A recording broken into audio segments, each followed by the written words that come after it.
Penyelenggaraan pemilu serentak tahun 2024 yang secara umum amat berbeda dari penyelenggaraan pemilu pada tahun 99, 2004, 2009, dan 2014, serta 2019. Perbedaan ini terletak pada adanya dugaan intervensi kuat dari sentral cabang kekuasaan eksekutif yang cenderung dan secara jelas mendukung calon tertentu dengan segenap infrastruktur politiknya. Anggapan bahwa presiden boleh berkampanye merupakan justifikasi yang tidak dapat diterima oleh nalar yang sehat dan etika yang peka. Memang desain politik Undang-Undang 7 2017 tentang pemilu yang membolehkan presiden berkampanye memiliki cakupan ruang yang terbatas, yakni tak kala presiden akan mencalonkan diri kembali dalam kontestasi pemilihan presiden dan wakil presiden untuk kali kedua. Artinya presiden boleh berkampanye ketika posisinya adalah sebagai pasangan calon presiden dan wakil presiden, bukan berkampanye untuk mempromosikan pasangan calon presiden tertentu ataupun yang didukungnya. Guys, nah seperti yang kita lihat kemarin nih dalam sidang putusan MK, oke?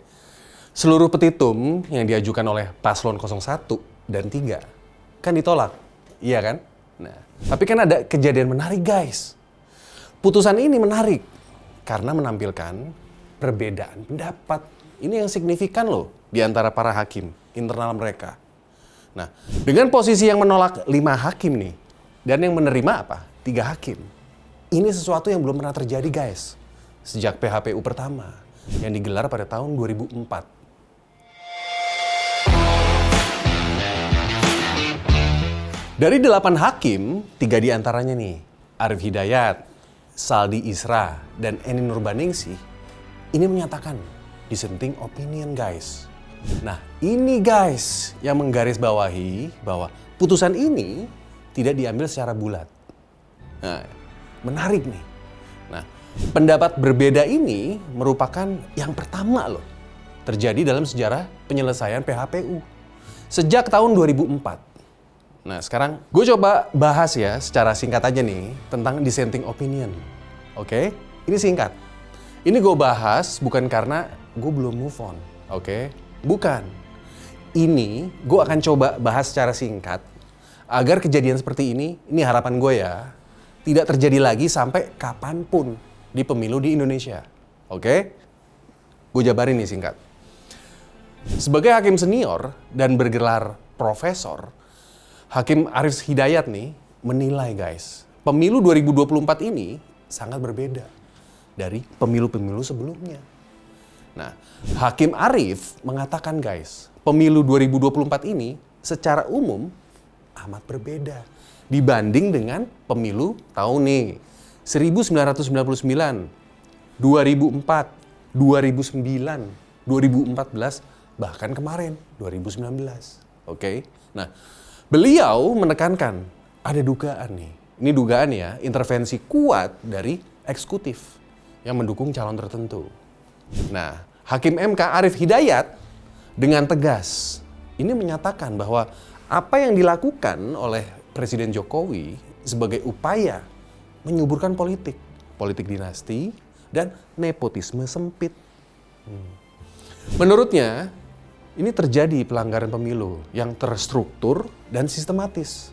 Dan ini mencederai guys prinsip-prinsip keadilan pemilu. Yang seharusnya nih, kan seharusnya luber kan, langsung, umum, bebas, rahasia. Dan juga jurdil guys, jujur dan adil maksudnya. Seperti yang diamanatkan oleh Undang-Undang Dasar 45. Lalu nih, yang kedua, dissenting opinion dari Hakim Eni Nurbaningsih. Nah beliau juga bukan kaleng-kaleng guys. Profesor dari UGM ini menyoroti juga pemberian bansos. Nah, jelang pemilu yang menciptakan ya ketidaksetaraan. Oke. Nah menurut beliau banyak bukti awal ketidaknetralan pejabat negara. Yang tidak, ini gue ulangin ya, yang tidak ditindaklanjuti oleh Bawaslu. Dan lagi nih, ada pejabat yang sebagian berkelindan dengan pemberian bansos guys yang terjadi di beberapa daerah. Lalu beliau juga berpendapat MK seharusnya memerintahkan untuk melakukan pemungutan ulang di beberapa daerah, guys. Nah, ini yang ketiga nih sekarang.